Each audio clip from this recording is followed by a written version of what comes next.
వేర్పాటువాద నేతల అరెస్టులతో శ్రీనగర్లో బంద్ కొనసాగుతోంది. దుకాణాలన్నీ మూతపడ్డాయి. రోడ్లపై జన సంచారం పూర్తిగా తగ్గిపోయింది. శ్రీనగర్ మొత్తం సిఆర్పీఎఫ్ బలగాల పహారాలో ఉంది. హురియత్ నేత గిలానీని హౌస్ అరెస్ట్ చేయడంతో అల్లరిమూకలు రెచ్చిపోయే అవకాశం ఉన్న నేపథ్యంలో ముందస్తు జాగ్రత్తలు తీసుకున్నారు. శ్రీనగర్లో నెలకొన్న పరిస్థితుల గురించి మరిన్ని వివరాలు మా ప్రతినిధి అశోక్ అందిస్తారు. ప్రస్తుతం శ్రీనగర్ పరిసరాల్లో యుద్ధ వాతావరణం కొంత కనిపిస్తూ ఉంది. ఒకవేళ యుద్ధం గనక జరిగితే పాకిస్తాన్కి సంబంధించిన జట్లు కానీ ఇతర విమానాలు కానీ ఇక్కడికి వచ్చి మన ప్రాంతం మీద బాంబులు వేస్తే ఎలాంటి అప్రమత్తత మనకు అవసరం, ఎలాంటి జాగ్రత్తలు తీసుకోవాలన్న అంశం మీద భారత ప్రభుత్వం ముందుగానే మేల్కొందని చెప్పాల్సి ఉంటుంది. ఇప్పుడు మేము శ్రీనగర్లో ఉన్న సోన్వార్ అనే ఏరియాలో ఉన్నాము. ఈ ఏరియాలో ఉన్న ఒక కంటోన్మెంట్ జనరల్ ఆసుపత్రిని మనం చూస్తున్నాం. ఆ జనరల్ ఆసుపత్రి పై భాగంలో ఒక తెలుపు రంగు వేసి మధ్యలో ప్లస్ గుర్తుతో, అంటే అడ్డంగా ఒక గీత నిలువుగా ఒక గీత ఎరుపు రంగులో వేశారు. అది కూడా ఆసుపత్రికి పూర్తిగా పై భాగాన ఎక్కడో అప్పర్లో వేసిన ఆ సింబల్ని మనం ఒకసారి చూడవచ్చు. పూర్తిగా తెలుపు రంగు ముందు వేసి ఆ రైకుల మీద, దాని మీద ఈ రెడ్ సింబల్ని ప్లస్ గుర్తుతో వేసిన దాన్ని చూడవచ్చు. ఇక్కడ దీని అర్థం ఏంటంటే ఇది ఆసుపత్రి కాబట్టి ఇక్కడ పిల్లలు, వృద్ధులు, మహిళలు, అనేక మంది రోగులు చికిత్స పొందుతూ ఉన్నారు. ఒకవేళ బాంబులు వేసే సందర్భంలో ఈ ఆసుపత్రిని విడిచిపెట్టండి అని ఆ వచ్చిన పాకిస్తానీ సైనికులు ఎవరైతే ఉన్నారో వాళ్ళకు ఒక సిగ్నల్స్ని దీని ద్వారా ఇచ్చే ప్రయత్నం చేస్తారు. ఇదంతా కూడా ఒకవేళ యుద్ధం జరిగిన సందర్భంలో యుద్ధ నీతి ప్రకారం ఏదైతే సామాన్య పౌరుల ఇళ్ల మీద దాడులు చేయకూడదు, ఆసుపత్రులు, వృద్ధాశ్రమాలు, ఇతర పిల్లల స్కూళ్ళు, వీటి మీద ఎట్టి పరిస్థితుల్లో కూడా దాడులు చేయకూడదు అనేది యుద్ధ నీతిలో ఒక భాగం. కాబట్టే ఈ విధంగా ముందస్తు జాగ్రత్తల్లో భాగంగా భారత ప్రభుత్వం ఈ సరిహద్దు ప్రాంతాలు ఏవైతే ఉన్నాయో అన్ని చోట్ల కూడా ఈ విధంగా స్కూళ్ళ పైన, ప్రభుత్వ ఆసుపత్రుల పైన ఆ రకమైన సింబల్ని వేయిస్తున్నట్టుగా మనకు తెలుస్తోంది. ఈ పాటికే భారత ప్రభుత్వం నుంచి అన్ని పాఠశాలలకి, ఆసుపత్రులకు ఆదేశాలు జారీ అయిన నేపథ్యంలో ఇవాళ ఉదయం నుంచి ఆ రకంగా సింబల్స్ వేసుకుంటూ వస్తున్నారు. చిన్న చిన్న హాస్పిటల్స్ నుంచి పెద్ద పెద్ద హాస్పిటల్స్ అన్నిటికీ కూడా ఇదే రకంగా ఈ రెడ్ సింబల్ని వేస్తూ వస్తూ ఉన్నారు. పైనుంచి ఒకవేళ పాకిస్తాన్ విమానం వస్తే ఎన్ని కిలోమీటర్ల ఎత్తులోంచి ఆ విమానం ప్రయాణిస్తూ వెళ్ళినా వాళ్ళు ఒకవేళ బాంబులు విరిచే క్రమంలో ఈ కింది నుంచి ఈ రెడ్ మార్క్ అనేది వాళ్ళ కనపడి ఆయా సైనికులు దీని మీద బాంబులు వేయకుండా వెళతారు అని భారత ప్రభుత్వం ముందస్తు జాగ్రత్తలో భాగంగా ఈ చర్యలు తీసుకుంటోంది. ఇక దీనితో పాటు ఆసుపత్రి చుట్టుపక్కల కూడా మనకి తెల్ల జెండాలు ఇక్కడ కనిపిస్తున్నాయి. తెల్ల జెండా అంటే ఆ జెండా మధ్య భాగంలో కూడా మనకు అదే రకంగా ప్లస్ గుర్తు మనకు కనిపిస్తుంటుంది రెడ్ కలర్తో. ఆ విధమైన జెండాలని అన్ని ఆసుపత్రికి ఉన్న 4 వైపులా కూడా ఈ జెండాలను ఏర్పాటు చేయడం జరిగింది. మనకి ఇప్పుడు అక్కడ ఒక జెండా చూసాం, ఈ ఎదురుగా ఆసుపత్రి పై భాగంలో మరొక జెండా కనిపిస్తుంది, ఆ పక్క మరో జెండా కనిపిస్తుంది. అలాగే ఇందాక నేను చూపించిన ఆ గుర్తు ఏదైతే ఉందో ఆ గుర్తులు ఆసుపత్రి వెనుక భాగంలో, ముందు భాగంలో కూడా వేస్తారంటే పైనుంచి వెళ్లే విమానాలకి, జట్లకి కనిపించే విధంగా అది కూడా రెడ్ కలర్లో వైట్ కలర్ కాంబినేషన్తో ఈ గుర్తులు వేయటం అనేది మనం చూడాల్సి ఉంటుంది. ఇటు శ్రీనగర్లో ఉన్న అన్ని ప్రభుత్వ ఆసుపత్రులకు ఇదే రకంగా ఇవాళ ఉదయం నుంచి ఈ గుర్తులు వేస్తూ ఉన్నారు. పాఠశాలలన్నిటికీ కూడా వేస్తూ ఉన్నారు. ఈ చుట్టుపక్కల ఉన్న పుల్వామాలో కావచ్చు, గుల్మార్గ్లో కావచ్చు, రజౌరీలో కావచ్చు, ఇతర అన్ని ప్రాంతాల్లో కూడా ఇదే రకంగా ఈ రెడ్ సింబల్స్ను వేయటం జరుగుతుంది. ప్రస్తుతం మనం చూస్తున్నది కూడా ఆసుపత్రి పేరుని మనం చూడొచ్చు, పంత్ కంటోన్మెంట్ జనరల్ హాస్పిటల్, బదామీబాగ్, శ్రీనగర్లో ఉన్న అతిపెద్ద ప్రభుత్వ ఆసుపత్రి. ఆ ఆసుపత్రికి వెళ్ళి వచ్చే జనాల్ని, పేషెంట్లందరినీ కూడా మనం ఇక్కడొకసారి దృశ్యాల్లో చూస్తున్నాం. నిత్యం కొన్ని వందల మంది ఈ ఆసుపత్రికి ట్రీట్మెంట్ కోసం వస్తూ ఉంటారు. మనకు ఎదురుగా కూడా దృశ్యాల్లో కొంతమంది పసిపిల్లలను ఎత్తుకుని ఆసుపత్రి నుంచి బయటకు వస్తున్న దృశ్యాలు కూడా మనం ఇక్కడ గమనిస్తూ ఉన్నాము. మరికొంతమంది కూడా చిన్న చిన్న పిల్లల్ని బయటికి తీసుకెళ్తున్న దృశ్యాలన్నీ ఇక్కడ మనం గమనిస్తూ ఉన్నాము. సో ప్రభుత్వం నుంచి వచ్చిన ఆదేశాల మేరకు ఈ విధంగా ఆసుపత్రుల పైన ఈ సింబల్స్ని వేస్తూ అప్రమత్తం చేయటం అనేది ఇక్కడ జరుగుతుందని చెప్పాలి. కెమెరామెన్ రవితో కలిసి అశోక్, ఎన్టీవీ, శ్రీనగర్ నుంచి. ఎప్పుడు ఏ బాంబు వచ్చి పడుతుందో తెలీదు, ఎప్పుడు దేహం ముక్కలు ముక్కలైపోతుందో తెలీదు. మోర్టార్ బాంబ్ తునకలతో ఇళ్లే శిథిలమైపోతున్నాయి. ఇలాంటి దుర్భర పరిస్థితుల్లో మృత్యువుతో కలిసి రోజులు గడుపుతున్నారు భారత్ పాక్ సరిహద్దు గ్రామాల ప్రజలు. గత నెలన్నర నుంచి ఇదే పరిస్థితి అంటున్నారు స్థానికులు. భయంతో చాలా మంది ఊరు వదిలి వెళ్లిపోయారు. చావైనా బతుకైనా ఇక్కడే, కానీ గ్రామాన్ని మాత్రం వదిలిపోము అంటున్నారు మరికొంతమంది. జమ్మూలో ఆర్ఎస్ పురాకు సమీపంలోని సచికేత గ్రామంలో తాజా పరిస్థితి ఏంటో మా ప్రతినిధి రెహాన్ అందిస్తారు. భారత్ పాక్ సరిహద్దుల వెంబడి ఉద్రిక్త పరిస్థితులు నెలకొన్నాయి. ఇక్కడ వాతావరణం అంతా కూడా నివురుగప్పిన నిప్పులా ఉంది. ప్రస్తుతం మనం ఆర్ఎస్ పురాలోని సుచేత్గఢ్ సరిహద్దు గ్రామంలో ఉన్నాము. మనం ఈ సరిహద్దు గ్రామాన్ని చూసుకుంటున్నట్లయితే పూర్తిగా ఏ విధంగా పొలాల మధ్య కనిపిస్తా ఉంది. పొలాల దూరంగా మనకి సరిహద్దు అంటే ఇంటర్నేషనల్ ఐబీ స్పష్టంగా కనిపిస్తుంది. మనకి ఆ విజువల్ లో కెమెరాలో కనిపిస్తున్న ఆ పచ్చ రంగు శిఖరంలో ఒకటి కనిపిస్తా ఉంది. అది పాకిస్తాన్ సరిహద్దులో భూభాగంలో ఉన్న మస్జిద్ గా స్థానికులు చెప్తా ఉన్నారు. ఆ గ్రామాన్ని ఊచే బైన్స్ గ్రామం అని చెప్తారు. అంటే పాకిస్తాన్ కి అవతల ఉన్న గ్రామం. భారత భూభాగంలో ఉన్న గ్రామం సుచేత్గఢ్ అయితే అవతల ఉన్న గ్రామం పేరు ఊంచే బైన్స్. ఆ గ్రామం కూడా పొలాల మధ్యలో సరిహద్దు కంచె కనిపిస్తా ఉందా మనకి సరిహద్దు వెంబడి. అయితే మనకి పూర్తిగా జమ్మూ కావచ్చు, అదేవిధంగా పంజాబ్ నుంచి పై వరకు చూసుకున్నట్లయితే భారత్ పాక్ సరిహద్దు వెంబడి మన బలగాలన్నీ కూడా పూర్తి స్థాయిలో అప్రమత్తత అయి ఉన్నారు. పూర్తిగా యుద్ధ ట్యాంకుల్ని కావచ్చు, అదేవిధంగా తమ వ్యూహాలకు అనుగుణంగా అన్ని రకాల ఆయుధ సంపత్తిని సరిహద్దు వెంబడి మోహరించున్నారు. ప్రతి చోట నిఘా కనిపిస్తా ఉంది సైన్యంది. ఈ దారి వెంబడ కూడా ప్రతి చోట క్యాంప్స్ ఉంటాయి సైన్యంది, బిఎస్ఎఫ్ సంబంధించి. ఆ తర్వాత లేయర్ లో ఆర్మీ సంబంధించిన అనేది ఇక్కడ జరుగుతుందని చెప్పాలి. కెమెరామెన్ రవితో పాకిస్తాన్ జెండాతో ఉన్న ఒక పాయింట్ కనిపిస్తా ఉంది. ఆ పై పాయింట్ నుంచి వాళ్ళు మన భూభాగంలో ఉన్న పరిస్థితుల్ని, మన భూభాగంలో ఉన్న నుంచి ఎవరైనా చొరబడే ప్రయత్నం చేస్తారా, లేదంటే ఇలాంటి అంటే ఒక నిఘా కనిపెట్టి ఉంచడం కోసం అలాంటి టవర్స్ ని ఏర్పాటు చేస్తారు. మనకి పాకిస్తాన్ జెండాతోటి కనిపిస్తున్న ఒక టవర్, అది పాకిస్తాన్ భూభాగంలో ఉంది. యువతల మనకు చూసుకున్నట్లయితే ఆ చెట్ల మధ్యలో సరిహద్దు కంచె కనిపిస్తా ఉంది. ఈ కంచెకి యువతల ఉన్నది భారతదేశం, అవతల ఉన్నది పాకిస్తాన్. ఆ మధ్యలో కొంత భూభాగం దాదాపు 200 నుంచి 300 మీటర్ల భూభాగం ఉంటుంది. దాన్ని నో మ్యాన్ జోన్ అంటారు. అది భారతదేశానికి సంబంధించింది అయినప్పటికీ కూడా అక్కడ ఎలాంటి నిర్మాణాలు చేపట్టడానికి ఉండదు. అంటే ఈ కంచెకి యువతల మాత్రమే మనం సైనికులకు సంబంధించిన శిబిరాలు గాని, క్యాంపులు గాని, ఇతర ఏ అంశాలైనా కూడా ఈ లోపు మాత్రమే, ఈ పరిధి లోపు మాత్రమే కట్టుకొని అక్కడ నుంచి మాత్రమే మనం పహారా కాయడానికి అవుతుంది. అదే విధంగా పాకిస్తాన్ తమ బార్డర్ ఏదైతే మనం చూస్తా ఉన్నామో టవర్స్ పాకిస్తాన్ సంబంధించింది, అదంతా పాకిస్తాన్ భూభాగం. వాళ్ళు అక్కడి నుంచి ఈ మన పరిస్థితుల్ని వాళ్ళు గమనించుకునే ప్రయత్నం చేస్తా ఉంటారు. ఇది పాకిస్తాన్ భారతదేశంలో మధ్య ఉన్న సరిహద్దుకు సంబంధించిన భౌగోళిక పరిస్థితి. ఇప్పుడు నిన్న మొన్న జరిగిన ఈ పరిణామాల నేపథ్యంలో సర్జికల్ స్ట్రైక్స్, అదేవిధంగా వాళ్ళు ప్రతీకార దాడి మన ఫోర్సెస్ మీద, అదేవిధంగా మన ఇండియన్ ఎయిర్ ఫోర్స్ సంబంధించిన విమానం మీద చేసిన నేపథ్యంలో సరిహద్దు గ్రామాల్లో కూడా సైన్యం కాల్పుల విరమణ ఉల్లంఘనని పాటిస్తా ఉంది. కాల్పులకు తెగబడతా ఉన్నారు. కొంతమంది గ్రామస్తులు ఉన్నారు, వాళ్ళతో మాట్లాడే ప్రయత్నం చేద్దాం. तो क्या हो रहा है कल या परसों से जो यहाँ का माहौल कैसा है?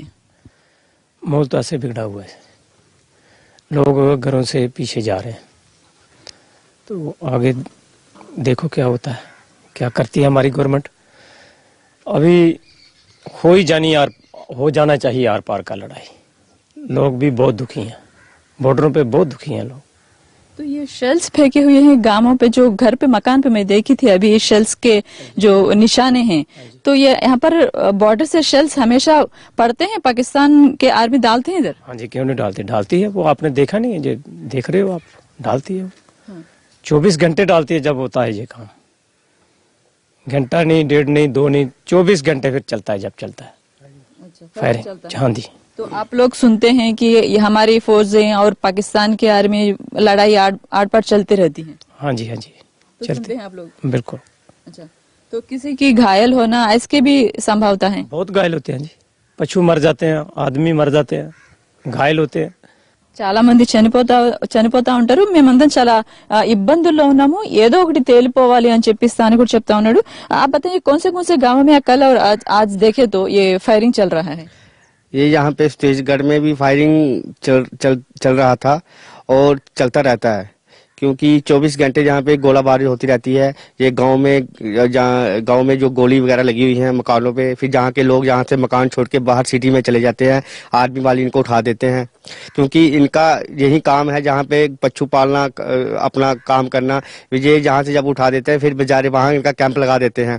तो ये गोली 24 घंटे चलती रहती है और जो यहाँ से गोलीबारी आती है सीधे हमारे मकान पे या किसी हमारे पशु पे लगती है, जहाँ हमारे आदमी घायल हो जाते हैं उन पे लगती है, कई आदमी की डेथ हो जाती है, जहाँ पे बहुत परेशानी है अपने हमारे स्टेटगढ़ बॉर्डर में।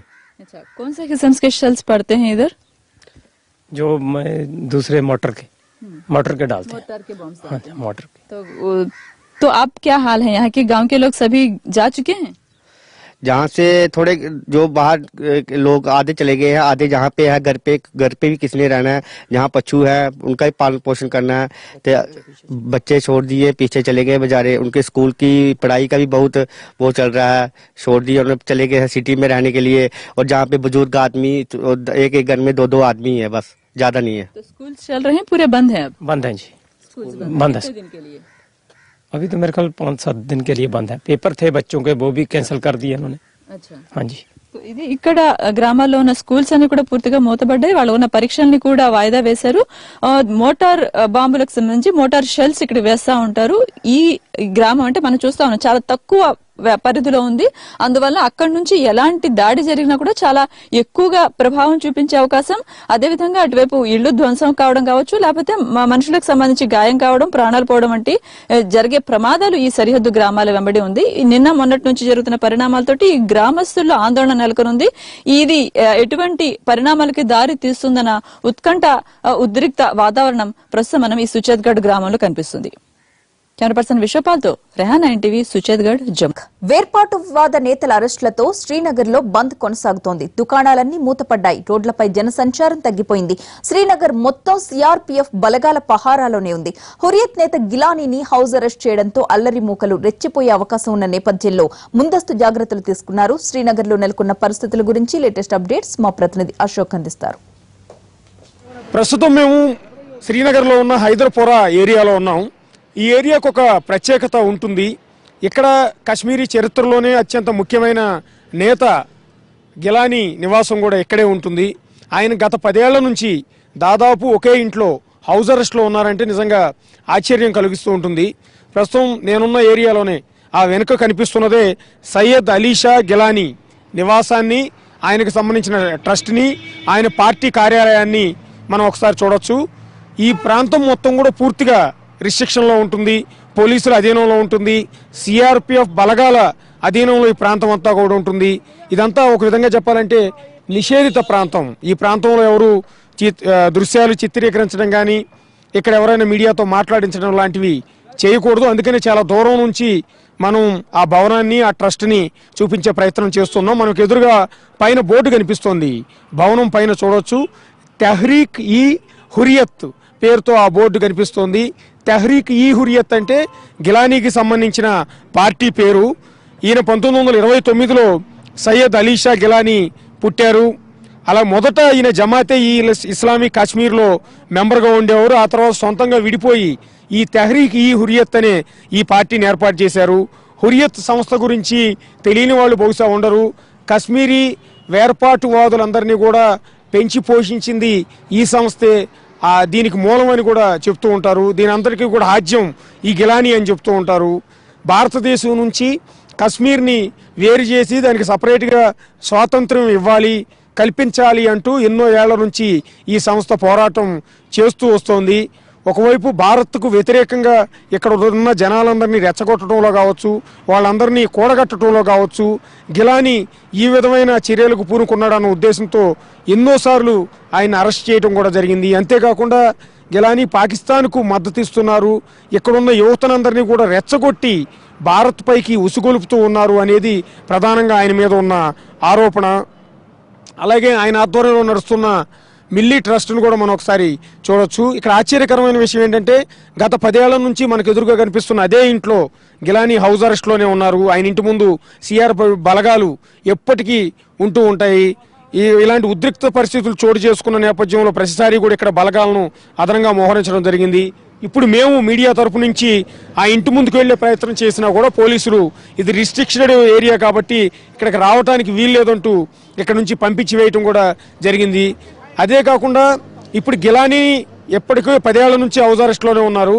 ఆయనతో పాటు మరెంతో మంది ముఖ్యమైన వేర్పాటువాద నేతలందరినీ కూడా పోలీసులు హౌస్ అరెస్ట్ చేశారు. కొంతమంది పోలీస్ స్టేషన్లకు తరలించారు.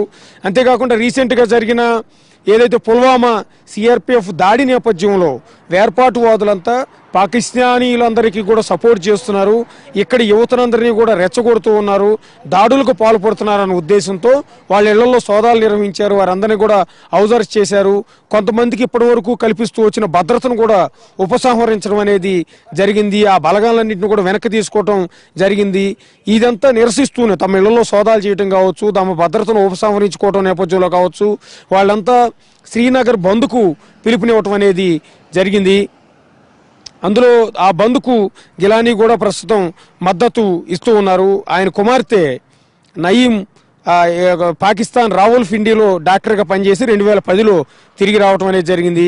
అంతేకాకుండా 1981లోనే గిలానీ పాస్పోర్ట్ను భారత ప్రభుత్వం రద్దు చేసింది. ఆయన ఇండియా నుంచి వదిలి వెళ్ళటానికి వీల్లేదంటూ ఆదేశాలు కూడా జారీ చేసింది. మొత్తం గిలానీ భారత వ్యతిరేక శక్తులన్నిటికీ కూడా నాయకత్వం వహిస్తున్నారు అనేది ఆయన ప్రధానంగా చేస్తున్న ఆరోపణ. ఈ నేపథ్యంలోనే గిలానీని అప్పటి నుంచి ఇప్పటి వరకు హౌస్ అరెస్ట్ చేయటం అనేది మనం ఇక్కడ గమనించవచ్చు. ఆయన నివాసం మొత్తాన్ని కూడా మనం దృశ్యాల్లో చూపించే ప్రయత్నం చేస్తున్నాం. తెహ్రీక్ ఈ హురియత్కి సంబంధించిన ఆఫీస్ని మనం చూపిస్తూ ఉన్నాము. హురియత్ కాన్ఫరెన్స్కి కూడా గిలానీ చైర్మన్గా వ్యవహరిస్తూ ఉన్నారు. సో ప్రస్తుతం శ్రీనగర్లో ఆ ఉద్రిక్త పరిస్థితులు ఇప్పటికీ కూడా కొనసాగుతూ ఉన్నాయి. ఇవాళ బంద్ నేపథ్యంలో శ్రీనగర్లో ఎక్కడ చూసినా కూడా పోలీసు బలగాలు శ్రీనగర్ మొత్తాన్ని స్వాధీనం చేసుకుని పహారా కాస్తూ ఉన్నాయి. ఏ క్షణమైన ఏం జరుగుతుందో కూడా అర్థం కాని పరిస్థితి ప్రస్తుతం శ్రీనగర్లో మనకు కనిపిస్తోంది. ఏ వీధులు చూసినా కూడా పూర్తిగా నిర్మానుష్యంగానే కనిపిస్తూ ఉన్నాయి.